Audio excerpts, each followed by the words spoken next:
Everybody, let's check out Gateway Classic Cars here in Dallas, Fort Worth location. I'm all the way in Texas. I'm here with Chase. How's it going, mate? Hey, going well. We're glad to have you down. Check out some really special rides. We've got a little bit of everything. I was just about to say you do have a little bit of everything here. Yeah, wide variety. Best of the best 60s, 70s muscle, all the way to off-road toys, really cool antique stuff. I'd say the later we go through, kind of the older they get, and I've got hot rods, everything in between. So okay, well, I'm excited. There's definitely a big variety here. But before we continue any further, I've just seen something for the first time, and I've always been fascinated by them. I've read about them, and we're going to have a look at the Amphicar up close. yeah, Let's do that. Let's go check it out. Check this out, everyone. As soon as I saw it, I was like, what is this? And then I got closer. You talk about capabilities on and off land. This thing is... That's it, right? I mean, I walked up to it and I was like, what is this? But as soon as I saw Amphicar, the words and the shape of it as well. Okay, the inside looks like a car, but then of course there's a paddle in there. But what I'm curious about is one, what happens underneath it and the engine. Okay, Chase, talk to me. Yeah. So mid-mounted, pretty much direct drive-through.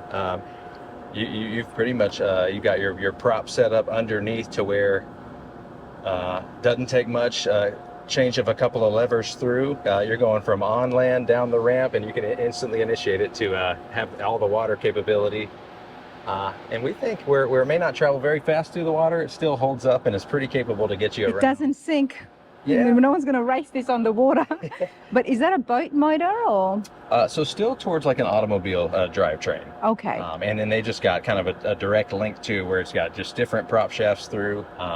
Almost one lever has a forward and reverse function. And then with the clutch, you just initiate where you're kind of going away from direct engine power, off of the normal transmission, back through, and then you can set sail.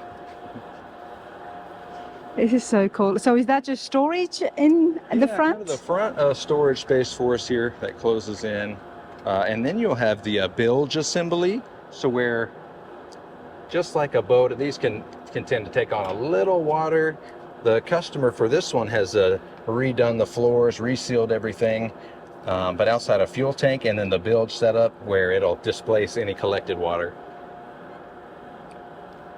Still looks so good. I mean, it's still got fins in the back.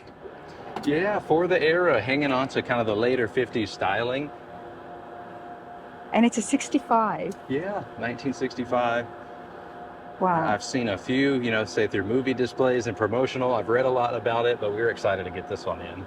I bet you are. Now, I didn't see the price there. What's the price here? I'll pull that up now. Our pricing is a little different than some showrooms where it's on a QR code, so it's nice, digitized. It's sitting pretty nice in the market at $64,000 USD. 64,000, everybody. The 1965 Amphicar 770. I had to start right here. But, as Chase was saying, the showroom, like all Gateway Classic cars, is massive, and there is a huge variety.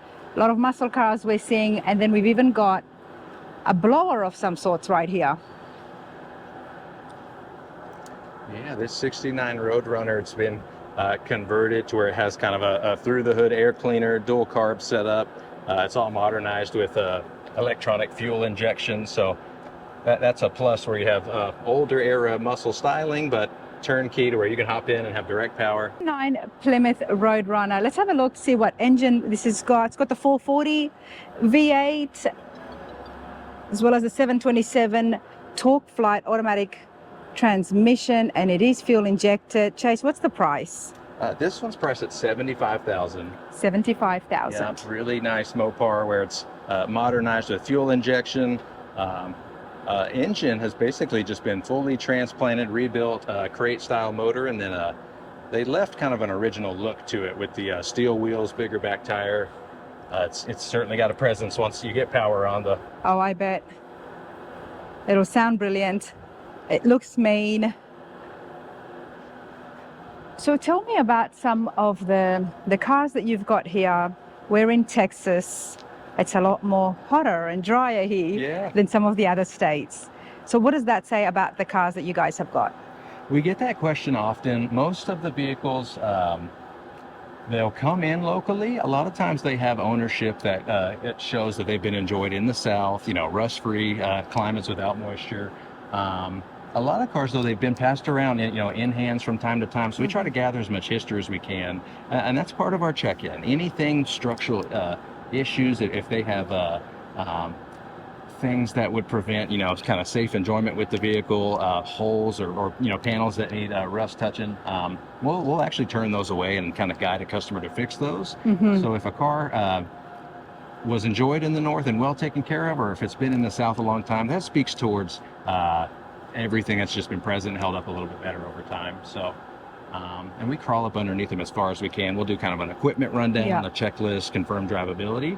And then if we see something that would catch a potential buyer off guard, the clients that we work on behalf of would have to get that fixed ahead of time. So, we kind of have peace of mind there for our quality and condition. Because let's keep in mind, all of these cars are on consignment. That's correct, yeah. So there's sometimes trades work out. Sometimes we'll buy a vehicle outright if the numbers are right. We try to make every customer a little more happy if we get top dollar selling their vehicle for them. That's a little better model for us. Awesome. And what are some of the platforms that you then advertise the cars? So really anywhere that you could find a car for sale, we're going to use those ad agencies. Our main network would be just through our gateway website. That's the best place to find them. Displayed online, full photo gallery and media, as much history as we can put in the write-up. The other popular websites would be eBay, Auto Trader, Classic Cars. Hemmings is another big one for us. You just do all the legwork. That's really it. We're here to pretty much, set them up for success, foot the marketing, and then anywhere you could probably find a particular car online for sale, you'll see it there. Love that. But yes, absolutely. GatewayClassicCars.com. The details are on the screen as well as in the description. If you see anything, check out the website. I'm just here to give you guys a quick preview. Won't be that quick. We're still going to get cars and prices for you lot at home. But that is definitely a place to check out to see more detailed pictures. Now, I cannot go past the Charger. Oh, man. This thing is nicely done as well. Another Mopar that's been converted with EFI. A big 440 car, so it's pretty much what anyone would want for a Hemi-powered style 70. It's a 1970 Charger, and it's got a Hemi under there. It's going to be listed at $79,000. $79,000. And you get the best of some modern features through brake upgrades, some suspension touches. Body styling appears to be more original. They've had the top replaced and then the interior refreshed with some of the sublime green style accents.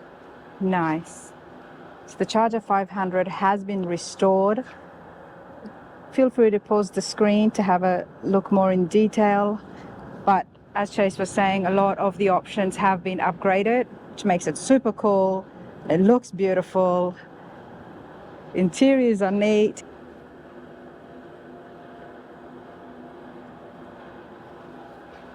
And it's got that beautiful stripe in the back as well.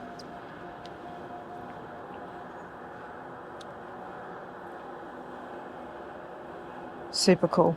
Let's continue along down the muscle cars. And then I know you've got some Tri-5s, there's some hot rods, there's even a few trucks, and some rat rods as well. Some things you kind of you wonder at the experience of the guys driving some of those. They're pretty wild rides, whether highway friendly or not. They're show friendly. Just ready to love them at the car shows. Turn heads. A lot of people, usually I don't sit on them too long where they're forever popular. People want the a little bit more of the rowdy engine platforms, but on a small, bucket chassis. We always want to hear them. But we do have a Chevelle and a Camaro here. Got kind of the two. This 69, it's a 396 car that's been restored at kind of early 2000s up to the mid 2000s. But it's held up really well. It's priced around $64 for, I say higher driver, almost show quality for how it's complete. But you can just, hop in and put it into gear. Nice automatic with it that clicks in. Nice.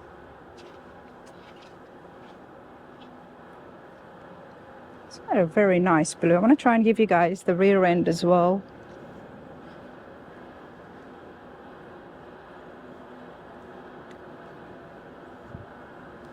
Sometimes it's hard at the showrooms to squeeze around and get the full car. But this is beautiful. You've got to love a Chevelle.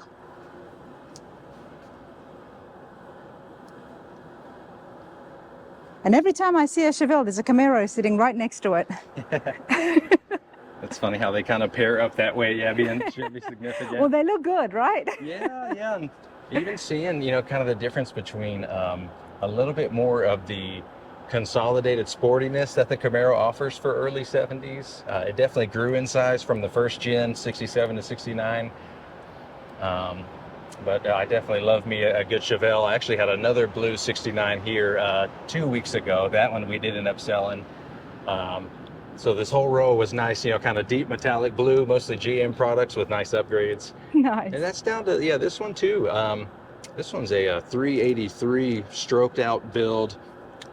Pretty new parts list on it. Similar price to the Chevelle at 64,000 USD, but pushes you into a realm of no headaches where it's almost all new parts. And that's what you want. When you want to buy a classic car that has been restored, it needs to have those creature comforts. So it makes it turnkey ready. Now the 70, this is an RSZ28. It's been done really well. And you said it was 64,000 as well? That's correct.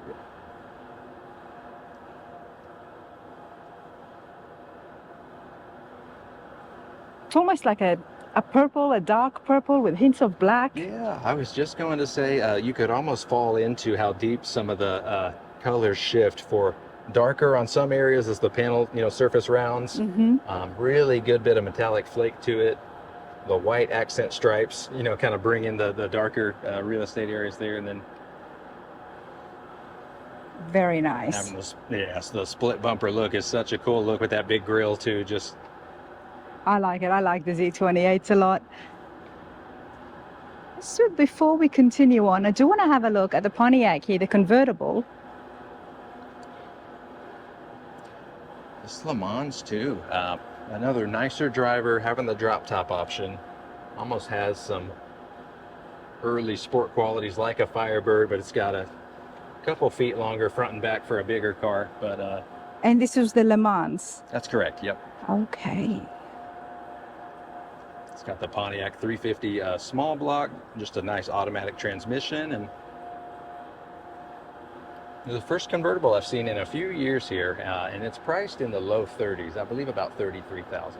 33,000, everybody, for the Pontiac Le Mans. And I'm just trying to get around here to find the year. I'm not that versed, and this is a 68. I mean, that's a pretty good price. Especially how complete the car is with the wheel trim that's in place, the lower running door trim, nice shiny chrome front and rear. And then that bright red on black is just iconic for kind of the muscle car area, but something to where you can feel the breeze and enjoy the top down. It's got nicer options too, power steering, power brakes. And you get to drive a classic for Yeah. 30,000. I mean, it's crazy. That's it. If it's what It's for what sold. it takes to restore or something like that. Then this one, yeah, that's a really special car we did end up just selling. Another 70, true Z28. This one has a modern LS7 Corvette engine dropped in. Nice. So it is more towards a Restomod, high horsepower, and then full frame and suspension work done through. Well, someone's going to be happy driving this around, that's for sure. Yeah.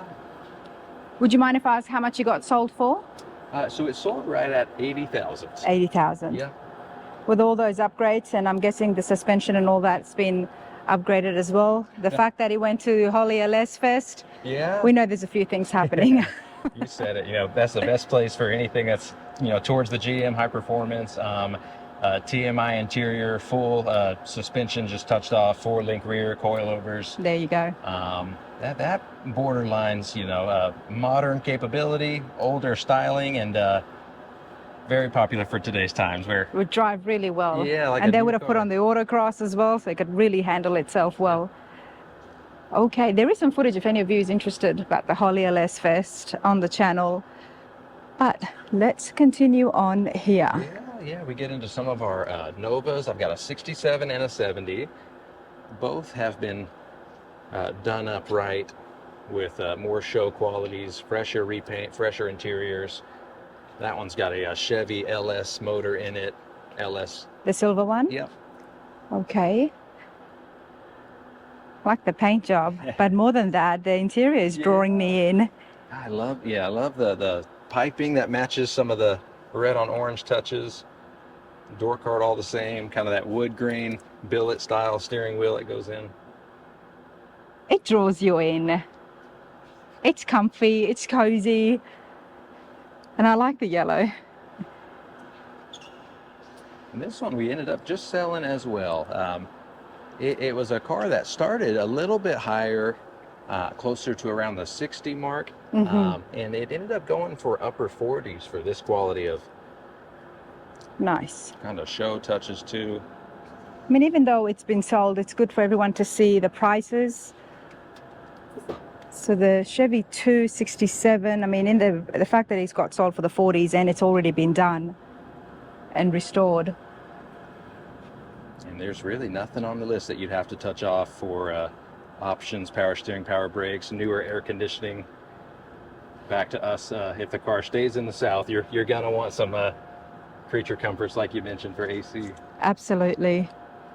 You know, these videos is not just for people out there who's looking to buy a car, but if you're looking to sell something that you've got in the shop and you want to upgrade your classic or just get something completely different, listen to the prices and make a decision. Okay. I mean, I don't know, where should we start? We got some Corvettes here as well now. Yeah, I'd say we almost trickle where we've had a lot of Corvettes coming in.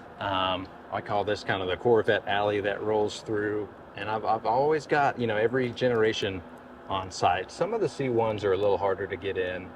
And then when we do get them, they end up selling pretty quick, or they're forever popular there. But this is a Restomod? I'm sorry, what was that? Is this a Restomod? Yeah. It's very different. A lot has been custom. The true 63 split window, but the car prior wasn't in the best shape, so the custom shop that built it regrafted a front and rear body panels, newer nose cone. It's got full suspension and interior. They chopped the roof about 1.5 inches with a lowered roof line. Lexan windows front and rear. But it must have been in really bad shape not to be restored back, because a 1963 split window, it's a pretty cool Corvette. And as much as I love doing Restomod and seeing custom cars, some things should be left the way they came. But I agree with you. If they couldn't save it. Yeah, and you limit those who are looking for, a little bit more of the custom, especially this degree where it's, you kind of get more wild with some of the SEMA style build outs. Exactly. And they put a lot of work and money in this. You can tell that the work has been done really well.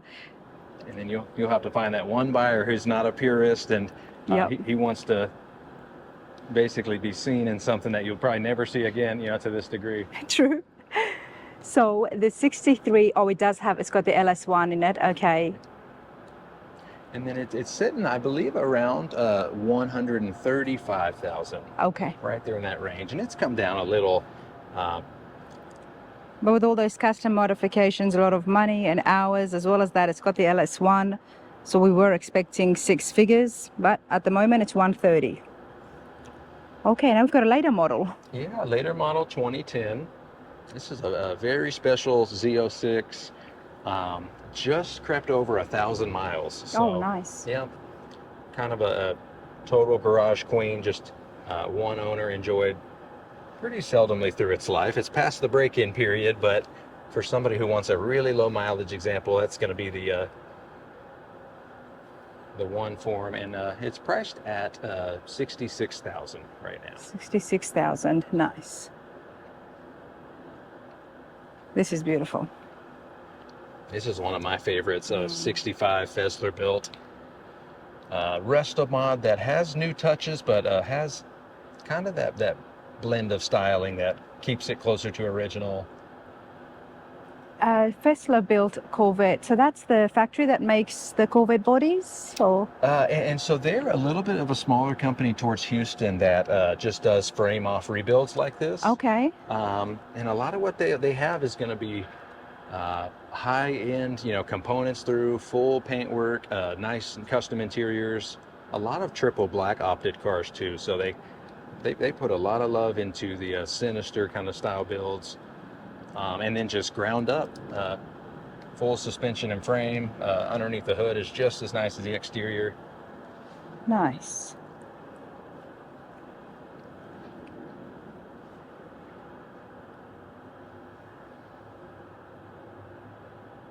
It's pretty cool. So it's a Tremec 5-speed manual. It does have the Holy Sniper system in there as well. And what are we looking at the price here? Priced at $135. $135. Yep. Like you said, the Tremec where you've got, at least a good highway gear, stroked out 383, so it's got a really nice sound with the side pipes. Absolutely. This is nice. Going to definitely draw people in to find out exactly what's going on and what they've done to it. Yeah. Got another split bumper here. Yeah, this one's really nice. L79, 66.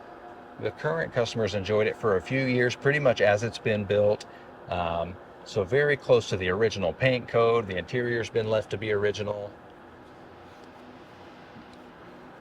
I give it a nice grade of something that checks the boxes for, something you could take to the shows. Yep. I like the color of it. Yeah, I've always been a fan with the almost a bit of that metallic into like a seafoam light blue out in the sun. Seafoam light blue. That's a good way to put it, because I was trying to figure out what to call it. and then it darkens up. Yeah, certainly where it's got some good shift to the paint. All right. And did we know the price for this one? This one, I believe, is priced right around mid-60s as well. Mid-60s. Yeah, they've done a little work on price. We do well, if we have a kind of length on the showroom floor, working on price to meet kind of today's market is a plus. And then where we go to work on both sides, buyer and seller, if we connect and the purchaser puts a price to the seller, we can wheel and deal and indicate whether or not they're firm, or try to find that middle ground that makes everyone happy there. Let's have a look at the Mustang. Yeah, this is the first 1964 and a half that we've had come in a few years now. So the first year for the Mustangs, everybody. Yeah, a really nicely opted 64 and a half convertible. It's actually priced to move. It's sitting at about a 33,000 USD number.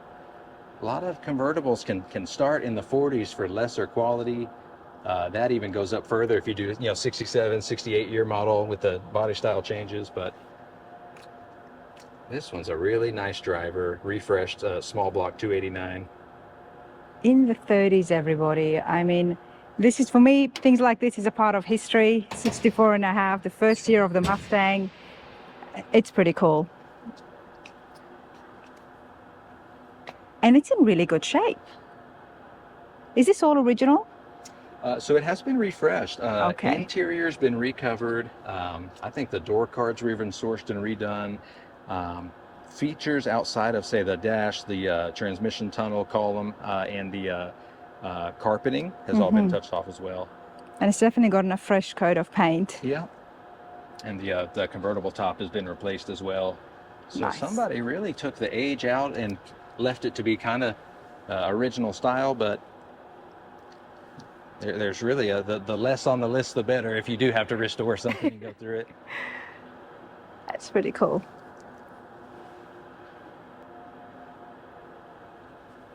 All right, now we do have some bugs. We have to check them out. Oh, yeah. I've had a few really nice Volkswagens coming in. Some of the early 60s down. I've got two, a 67 and a 66. And then this one with a little more style, lowered stance, 1963. a little bit bigger engine, but all of which run the part, look the part. I think the 67 here is going to be closest to kind of a more towards the purist side. Just having all original quality, really touched off nice. The steel capped wheels are a plus, and being that it's the nicest, price reflects that. It's going to be in the higher 20s for us, and then they just go down a little further into the lower 20s. I say right kind of at 20, and maybe a little bit under gets you one that's been restored, a really nice driver that you won't have to do anything to. Good 67. No, this is a 66. And then we've got the 63. Super cool. So let's have a look at the prices for some of the Mustangs. We have seen them at a few different showrooms. It's always good to compare. We've got two beautiful convertibles. What's the year on this one? So this black is a 1965. Okay. And it is going to be up towards a little bit more of an award-winning, higher show quality example. $55,000 is the list price, and that pretty much gets you no stone unturned for what's been touched off. This was a car that was originally purchased out of Vanguard Motors, which is a pretty high name in the States for the quality they take in. If it doesn't fit the quality, they'll do pretty much a refresh and touch off of anything that needs to. And that's where I think that 64 and a half falls in kind of the steel category, where 40 and up gets you a nice driver level Mustang convertible. And then the nicer it is, less things on the list to touch off. This is absolutely, that makes sense. And Vanguard Motors is on my list, everybody, so I do hope to go and check the place out. But the 65 Mustang right here, convertible as well, is $55,000, but it has had the works, full restoration, and I do like the wheels. Got some Diamondback Classics tires with the red stripe. It's pretty cool. Let's have a look here now. Okay, so it's got the 289 V8 4-speed manual. Very cool. So right next to the GT convertible, we've got another Mustang. I believe a 68. Nice refreshments. It's a 302 car, being a little bit later Mustang year model, but it has had a EFI fuel injection conversion. Okay. And it's the J-code Mustang with that engine. It's got nice options for an original style compressor AC system. But what's been modernized is a plus with the fuel injection, a little bit better cooling with the electric fan setup. On a hot day anywhere in the States, this would be, a plus to have. Even with the top down option, you can have the AC running. Nice 68 year model. And you're not sacrificing quality, where this one's sitting at $44,000. $44,000, okay. 3-speed automatic, diamond blue. It's definitely a very nice blue. Here is a look inside for you guys. That colorway, just having kind of the powder white blue quality. I like it. It's nice. I think so too. That with the kind of the tan beige interior is a plus. You've got a storage rack on the trunk, but the original style wheels, both of which look like they were just taken right out of the era and placed here in Gateway. Yeah. I say that where it almost look like they're off the showroom floor, more so with how much has been absolutely survived and well kept over time. $44,000 for the blue one, and then $55,000 for the one that came from Vanguard Motors, and we do know what their standards are like. But now we're getting a little bit later now. Yep. And it's funny where they're both paired together here. This one being kind of a Super Cobra Jet tribute, but more towards like a track-oriented strip car. Okay. But has all the street capability. He's got well over 6 figures put into building it to this quality. Just ground up drag style package, but it's got some really cool technology for cameras on all corners, new LED lights where they rewired the entire car. Engine wise, it's got a naturally aspirated 571, so big screaming motor out of it, and a valve body style transmission. It's at 57,000 list. 57,000. Now that is not bad in my opinion. 1971 that has just had all the upgrades to bring it into the modern day. And it's got a big block, so that's pretty cool. It's a tribute, the Cobra tribute.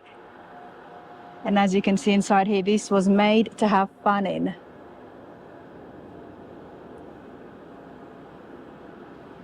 Anybody wants to build a race car or even a pro street to have fun in, it's definitely going to cost a lot more than 50,000. Yeah, you could go out there and have kind of show car quality that looks like it would put the hurting on anything else on the track, or even a wild burnout car. Exactly. Just to stir it up. Exactly, but you can have fun in this and it looks good as well. All right, so now we've got a 71 Mark 1, and this is a fastback, it looks like. Yeah. Mach 1 fastback for 71. Nice.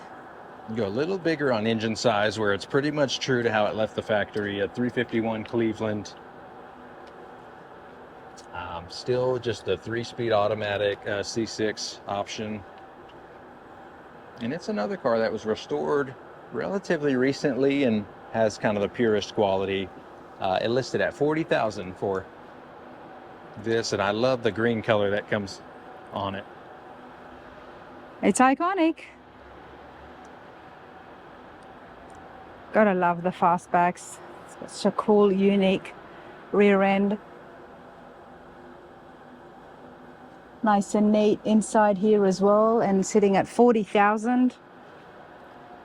There we go.